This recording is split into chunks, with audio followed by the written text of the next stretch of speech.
la dure bataille pour la reconstruction du Congo, la victoire est à notre portée.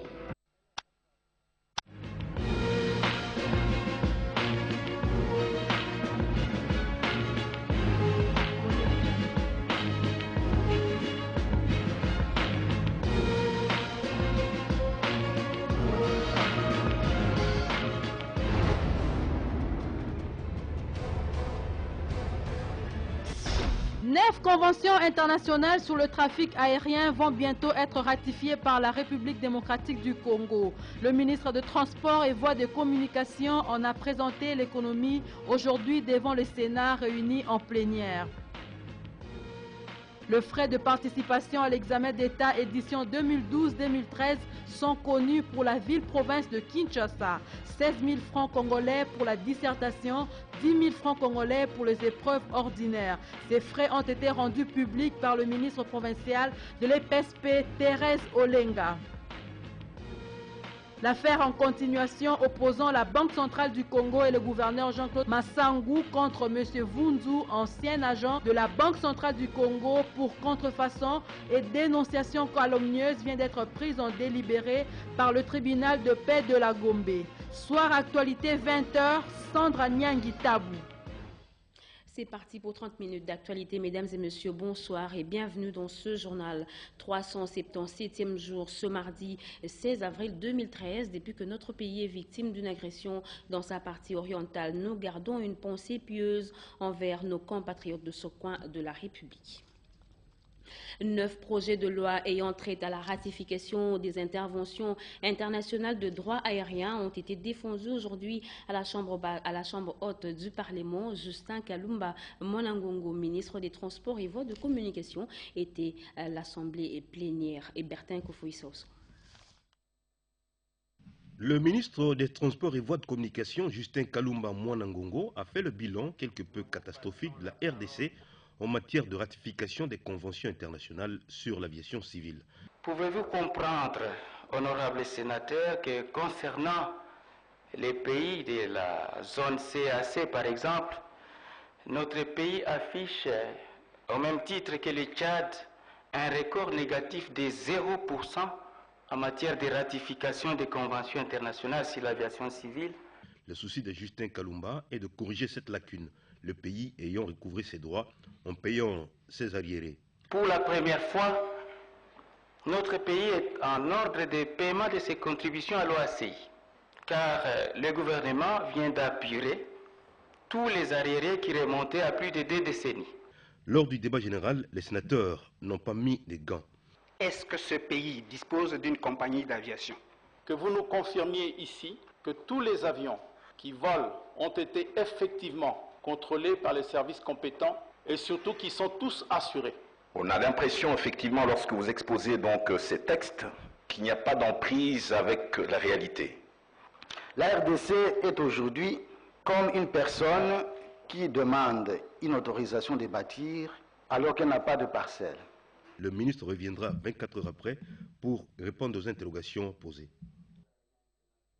Vous le savez, le Premier ministre Matata Ponyo et toute son équipe gouvernementale ont répondu présent à l'interpellation de la Chambre basse du Parlement. Toutes les formations politiques de la majorité présidentielle étaient au rendez-vous pour soutenir l'exécutif national. C'est le cas de l'FDC, parti cher au ministre Modesto Bahati. Regardez.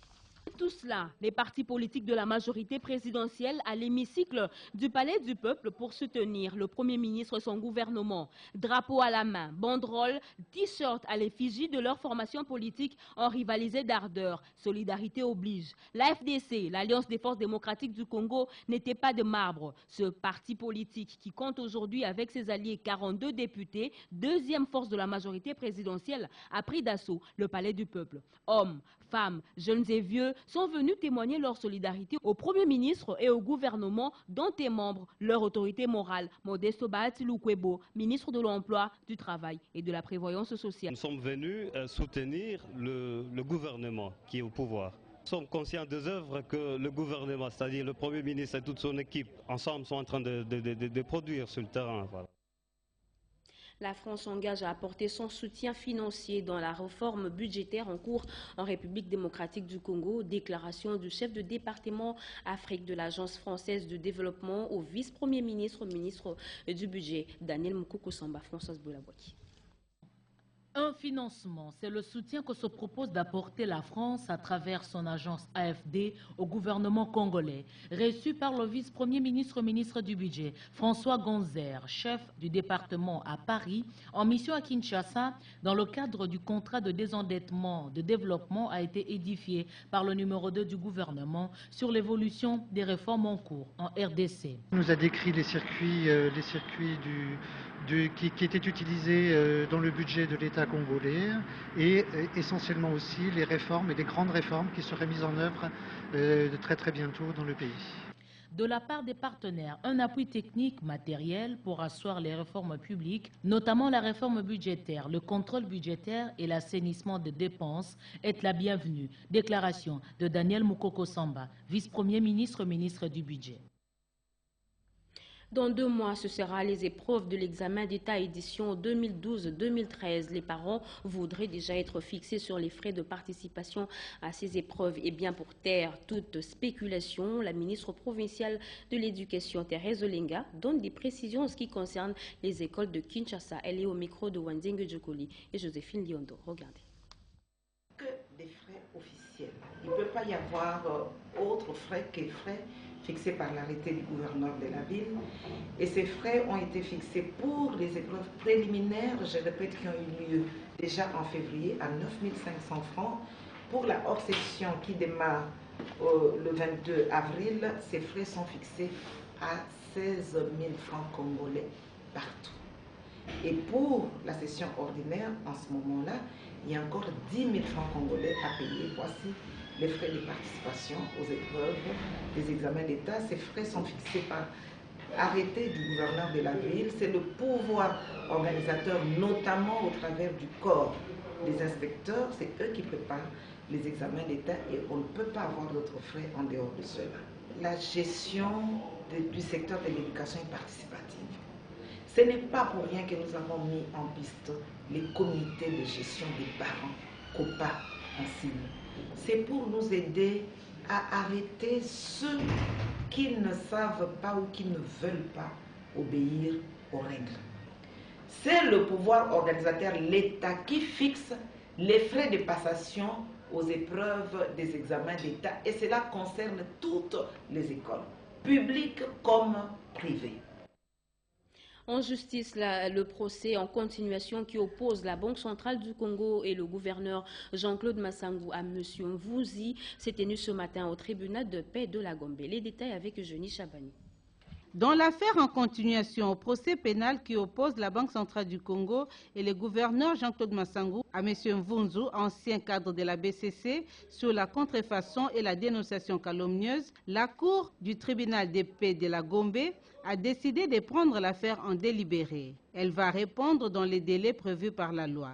C'est ce qu'a annoncé la présidente de la Cour, Mme Stella Nima, après les plaidoiries des avocats des 2 parties et également les réquisitoires du ministère public. Il est reproché à M. Mvunzu, qui réclame la paternité du plan comptable de la Banque centrale du Congo, les plagiats et la dénonciation calomnieuse à l'endroit du gouverneur Jean-Claude Massangou. Selon les avocats de la BCC, M. Mvunzu avait participé à l'époque en tant qu'expert de la BCC à l'élaboration du plan comptable de l'Institut des missions élaboré par les conseils permanents de la comptabilité au Congo, CPCC. Après la formation, il a fait son travail de fin d'études sur l'implantation du plan comptable à la BCC qu'il a défendu à l'ISC Gombe. Selon les avocats de la BCC, le travail de fin d'études de M. Mvunzu n'est que le plagiat du plan comptable de la BCC qui était mis à jour à cet atelier et qui existe depuis 1998. Pour ce qui est du gouverneur, l'ancien cadre de la BCC révoqué pour des fautes lourdes sur le plan administratif aurait profané des propos injurieux à l'endroit du gouverneur. Je ne peux qu'exprimer ma joie de voir que le tribunal n'a pas suivi ce que l'on pourrait considérer comme des pertes de temps inutiles. Le déploiement de la brigade de la force d'intervention des Nations Unies dans l'Est de la République démocratique du Congo n'est qu'une question des jours. Tel est en substance le rapport fait au vice-premier ministre, ministre de la Défense nationale, par le conseiller militaire du secrétaire général des Nations Unies après la réunion des chefs d'état-major de la SADC et de la CIRGL. Félix Zalumet-Sidondo pour le commentaire. Les conseillers militaires du secrétaire général des Nations Unies ont tête à tête ce mardi avec le vice-premier ministre, ministre de la Défense nationale et des anciens combattants. Le général Babacar Gueye avait un rapport à faire au vice-premier ministre Alkandolo Bantambo sur la dernière réunion des chefs d'état-major de la SADC et de la CIRGL à Dar es Salaam en Tanzanie. Une réunion relative à la mise en œuvre de la résolution du Conseil de sécurité des Nations Unies sur le déploiement de la brigade de la force d'intervention de l'ONU dans l'Est de la République démocratique du Congo. Les conseillers militaires de Ban Ki-moon s'est réjoui de l'engagement de la SADC pour la stabilisation de cette partie de la RDC. Que nous considérons que l'occupation par le M23 d'une partie du territoire national est tout simplement inacceptable. Et c'est pour cela que la brigade d'intervention ainsi que l'accord cadre ont été pris et signés à Addis Abeba en présence du secrétaire général parce que nous voulons contribuer au règlement définitif des problèmes de la partie est du Congo pour que les souffrances des populations puissent enfin prendre fin. L'ambassadeur de l'Ouganda, James Kinobe, a plutôt présenté au vice-premier ministre le nouvel attaché de défense de son pays pour renforcer la diplomatie militaire entre Kampala et Kinshasa. Selon lui, cette nouvelle dynamique vise à combattre toutes les forces négatives, gage pour la paix et la sécurité dans la région. La démobilisation des jeunes Kivusiens au M23 et leur implication dans les processus du dialogue congolais au menu des échanges entre le ministre des Médias Lambert Mende et le président du Conseil provincial de la jeunesse du Nord Kivu, Jacques Chiboba. Dans le souci de traduire dans le fait la nouvelle citoyenneté, volonté du chef de l'État Joseph Kabila Kabange, le ministre des Médias et de l'initiation à la nouvelle citoyenneté, Lambert Mende Omalanga, vient d'avoir des échanges fructueux avec le président du Conseil provincial de la jeunesse du Nord Kivu, Guy Kibira Dole, sur le comportement responsable et civique que doivent afficher les jeunes Kivusiennes et Kivusiens victimes directes de l'agression et des discours d'intoxication. Nous avons pensé, en tant que président de la jeunesse du Nord Kivu, venir jusqu'ici, lui faire part de l'état des lieux de la jeunesse du Nord Kivu, du souci majeur de la jeunesse qui est de voir la sécurité se rétablir, mais aussi du danger que guette cette jeunesse en ce que, étant dans l'oisiveté, au chômage, elle ne peut que, pour ceux-là qui ne savent pas trop résister, écouter les sollicitations de ceux-là qui les amènent dans les groupes armés. Ce que nous décrions. Le chef de l'État avait déjà annoncé, n'est-ce pas, la tenue du dialogue national. Nous sommes venus jusqu'ici pour demander à ce que le ministre fasse soit notre interprète au sein du gouvernement. M. Guy Kibira Dole était accompagné du porte-parole du Forum des leaders de jeunes du Nord Kivu, M. Jackson Kiasinge. Plus de 70 jeunes Congolais volontaires viennent d'être présentés aux autorités des FARDC. Ces jeunes ont répondu à l'appel du chef de l'État par la bouche de la secrétaire générale du Parti de la Révolution du Peuple. Elle est satisfaite de cet acte républicain et soutient les efforts du chef de l'État, Joseph Kabila. Rikin Zouzeleoya et Jacques Chihuahua ont signé ce reportage.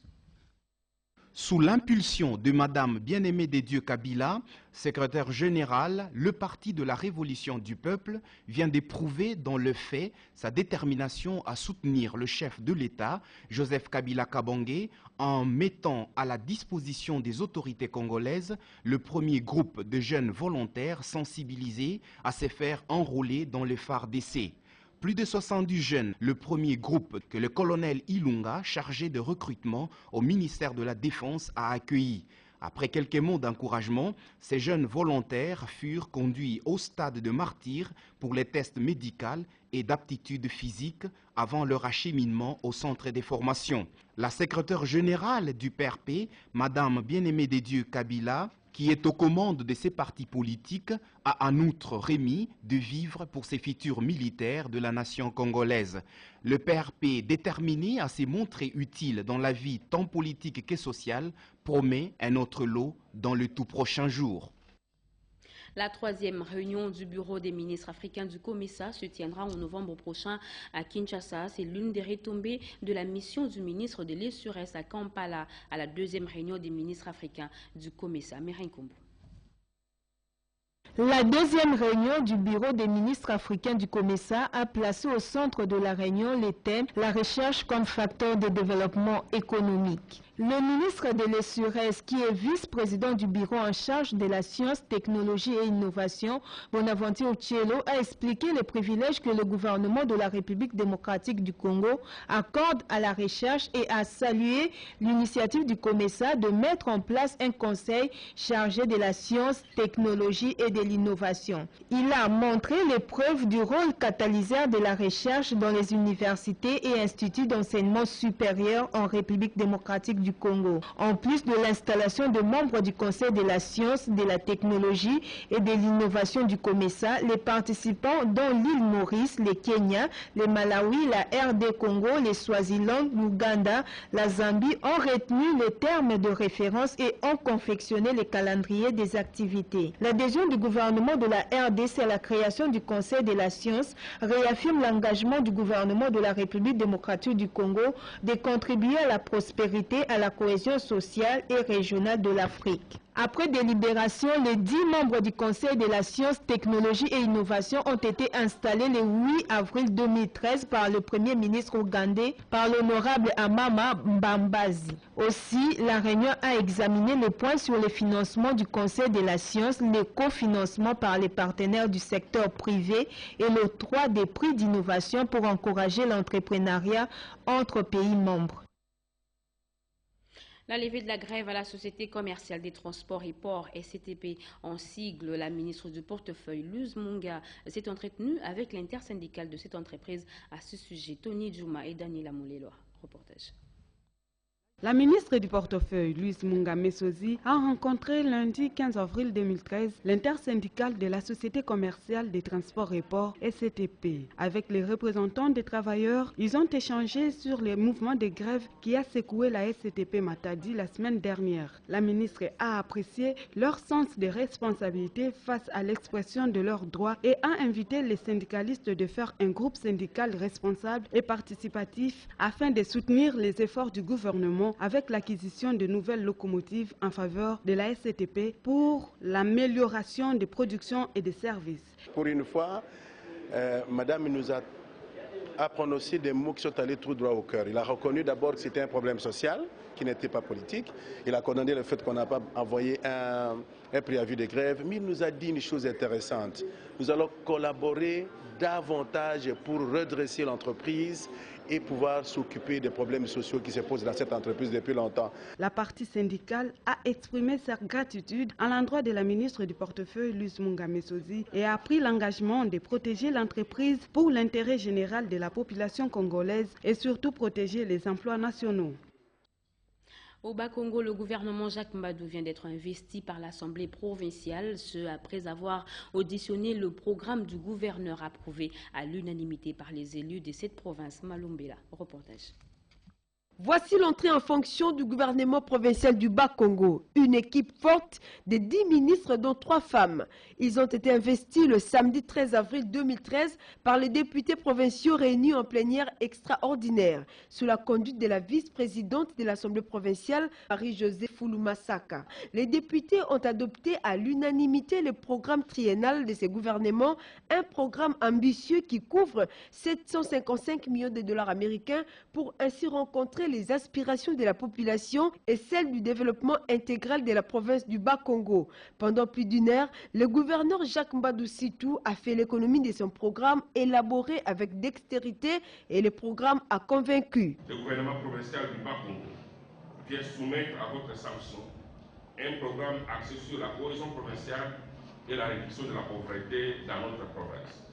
La démarche de mon gouvernement consiste à introduire la gestion axée sur les résultats comme outil de base de la nouvelle gouvernance de la province. Le gouvernement compte sur l'appui des gouvernements central et provincial et celui des bailleurs de fonds. Une innovation, le gouverneur du Bas-Congo Jacques Mbadou promet de faire les effets de la rétrocession aux milieux ruraux le plus reculés pour leur épanouissement. Dans le Bandundu, le plan quinquennal provincial a fait l'objet d'un atelier de vulgarisation qui a réuni tous les acteurs œuvrant dans le secteur du développement. Commentaire sous Zingoy. Reportage. Le plan quinquennal de croissance et sur l'emploi de la province de Bandundu est désormais à la portée de tous les acteurs de développement, experts internes et partenaires techniques et financiers. C'est au nom du gouverneur de province que le ministre provincial du Plan et Finances, en délégué du secteur public, de la société civile et des partenaires, a procédé à la distribution de ce document de 161 pages. La cérémonie a eu lieu le 13 avril 2013 à l'occasion de la clôture de l'atelier de vulgarisation du plan quinquennal et d'évaluation du niveau d'exécution des actions retenues dans le programme d'action prioritaire. Pour M. Jean-Claude Makwela, la distribution de cet outil de travail en format électronique a pour objectif booster le Bandundu vers son développement et améliorer les conditions de vie de ses populations. Cela implique absolument la participation effective et efficace de tous les acteurs. Durant les 4 jours des travaux, les 80 participants réunis en groupe thématique se sont attelés à s'approprier du plan quinquennal, à évoluer le niveau d'exécution des actions dans le programme d'action prioritaire 2011-2015 qui, du reste, n'a pas encore atteint 40% du niveau d'exécution. Il revient donc à l'homme politique, notamment le gouverneur de province Jean Kamisendu Kutuka, de se battre pour trouver les ressources additionnelles. Et aux nouvelles, le gouverneur de la province orientale, Jean Bamanissa, qui était parti d'Issiro, Ouacha, Farage, Dumbu et aujourd'hui à Aru. Partout, il a apporté le même message, la refondation de l'État, la sécurité et le développement. À Aru, territoire en insécurité, il a demandé aux seigneurs de guerre et bandits armés de déposer les armes. Pour mettre fin à ce fléau, Jean Bamanissa instaure la patrouille mixte police nationale FARDC MONUSCO et il met à leur disposition de gros véhicules Jeep 4x4. Au nom du chef de l'État, il a annoncé la réhabilitation de la route Ouacha-Issiro, Issiro-Nyanya, Issiro-Wamba sous l'applaudissement de la population. Ces voies pourraient servir d'interconnexion entre les différents districts et booster l'économie. La province orientale dispose de 5 postes frontaliers avec le Sud-Soudan, l'Ouganda. Il veut capitaliser ses atouts pour faire de ce territoire de la RDC une plateforme logistique. L'Institut supérieur d'informatique, programmation et analyse ISIPA s'ouvre de plus en plus au monde extérieur. Plus de 30 étudiants venus d'Angola et du Congo-Brazza veulent recevoir une formation en informatique de gestion. Sylvie Moembo. L'Institut supérieur d'informatique, programmation et analyse ISIPA assure une formation solide en informatique, d'où sa renommée a dépassé les frontières nationales. Pour preuve, après avoir signé un accord de partenariat entre l'Université Mariangwabi de Brazzaville et l'Institut Polytechnique de Kizenga de Luanda en Angola, l'ISIPA a l'avantage d'être aujourd'hui à la tête de plusieurs établissements supérieurs privés. Le week-end dernier, les moments étaient à la réception des étudiants venus de Brazzaville et de l'Angola pour une formation accélérée d'un mois en informatique de gestion. Après un échange fructueux entre l'administrateur chargé du budget de l'ISIPA, Rifine et Kandalouyeye, les représentants des étudiants, le professeur John Tondo, est revenu sur l'essence de cette rencontre. L'ingénieur Martin Ekanda Onyangonga et sa très chère épouse, Madame Rufine Luyeye, administrateur du budget de l'ISIPA. Nous voulons tout simplement dire merci et soyez les bienvenus pour toutes les délégations qui sont venues d'Angola et de Brazzaville. Comme on le voit, l'ISIPA reste donc l'un des partenaires fiables du gouvernement dans l'encadrement et la formation de la jeunesse à venir du pays.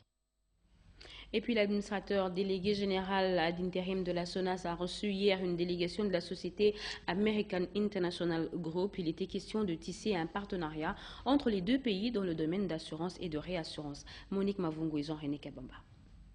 Pour rendre son entreprise plus performante et au même diapason que d'autres assureurs ayant atteint les standards internationaux, l'administrateur de la SONAS, Carole Aguito-Amela, s'est entretenu avec une compagnie américaine d'assurance. Au cours de leur entretien, les deux parties ont évoqué les problèmes liés au domaine des assurances de leurs pays respectifs. Aussi, tisser un partenariat sur la branche des réassurances. American International Group est un des leaders mondiaux en matière d'assurance et de services financiers. Il est le plus grand arbitre d'assurance pour les secteurs commercial et industriel. Carole Aguito-Amela de la Société d'assurance congolaise s'est réjouie de cette rencontre qui permettra bien sûr à son entreprise de bénéficier de l'expérience américaine. Il en est de même du manager américain qui n'a pas manqué d'apprécier le dynamisme de l'assureur congolais. I come from a company which is the largest insurance company in the world. Il est venu pour avoir un contact, un partenariat avec la SONAS dans le domaine des assurances. Donc il y a plusieurs aspects qui sont pris en compte, mais beaucoup plus il est venu pour voir dans quel secteur AEG pourra travailler avec la SONAS, beaucoup plus dans les secteurs des réassurances. Coming into DRC. Désormais, la villa Kamiaou dans la commune de la Gombe a un occupant. Il s'agit de l'association congolaise des laboratoires Ascolab en sigle, annonce faite ce matin par les membres de cette structure. Berthe Monkonkole. Une nouvelle association vient d'avoir le jour. Il s'agit de l'association congolaise des laboratoires dénommée Ascolab. Cette association regroupe à son sein des laboratoires publics et privés dans différents domaines, notamment l'évaluation de la conformité, de la santé, de mines, de l'agriculture, essais de performance et autres.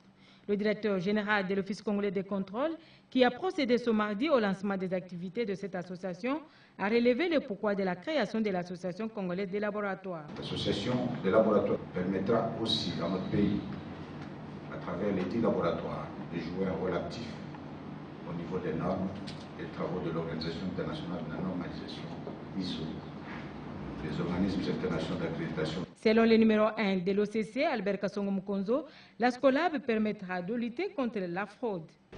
La fraude est devenue très sophistiquée, trop intelligente. Il faut des outils scientifiques modernes pour lutter contre cette fraude-là. Et tout seul, il n'est pas possible de réussir ce pari. D'ailleurs, on dit l'union fait la force. Et il fallait créer une association, nous l'appelons aujourd'hui Ascolab, qui va fédérer toutes les intelligences, toutes les compétences, toutes les expériences pour venir à bout de ce fléau qui est devenu trop complexe. Simon Kimbangu Kiangani, c'est le nom du chef spirituel et représentant légal de l'église kimbanguiste. Son portrait est réalisé ici par Tétis Samba Gibleskitiki, Pascal Koussi. Né le 12 octobre 1951 en Kamba, dans la province du Bas-Congo, à 15h, heure de Lubumbashi, 16h, heure de Nkamba, au même moment, mourait l'envoyé spécial de Jésus-Christ sur la terre, Simon Kimbangu. Il en serait donc son incarnation. Fils de Mama Kiwa Sisiloa et du feu chef spirituel de l'église kimbanguiste Papa Dialungana Kiangani Salomo, Papa Simon Kimbangu Kiangani, troisième chef spirituel et le deuxième enfant de la famille et le premier garçon de petit-fils du prophète Simon Kimbangu. Marié à Madame Sidonie Lumvi Nidio, il fut alors désigné chef spirituel par son prédécesseur selon la tradition kimbanguiste, en accord avec tous les descendants de Simon Kimbangu, le prophète. Officiellement présenté devant toute l'église le 26 août 2001, date qui consacra les débuts de son ministère en qualité du chef spirituel et représentant légal de l'église de Jésus-Christ sur la terre par son envoyé spécial Simon Kimbangu. À son actif, plusieurs œuvres non de moindre importance. Octobre 2009, il a organisé le jubilé et l'exhumation de la dépouille de sa grand-mère, l'épouse de Simon Kimbangu, Maman Marie Mouilou. Juillet 2010, sous son impulsion, le fondateur de l'église fut décoré à titre posthume par le chef de l'État, Joseph Kabila Kabange, en qualité de héros national. 15 octobre 2010, la cour militaire a revu le procès de Simon Kimbangu condamné injustement à Mbanzangungu. 24 août 2011, il eut l'organisation de la deuxième conférence internationale sur Simon Kimbangu, où les chercheurs et scientifiques venus du monde entier. Un homme calme, pieux et généreux, prompt à servir et toujours à côté de ses brebis, afin de les paître, comme a dit Jésus-Christ, il assume avec ferveur la lourde charge lui confiée par Dieu. Fin de ce journal, mesdames et messieurs, merci de l'avoir suivi. Oscar Mbalkaïj l'a coordonné, Joséphine Liondo l'a réalisé sous la supervision éditoriale de Guillaume Koukou, Momengi Ponji, Doris Mozotambo, Yvette Makuntima, Bobo Koukou et Natacha Mumbanda ont concouru à sa rédaction. Roger Monsi était l'interprète des malentendants. Retrouvez tout à l'heure à 23h Antoine Roger Bolamba, demain 7h, Guéti Omatuku. Bonsoir sur vous et merci de nous rester fidèles. Au revoir.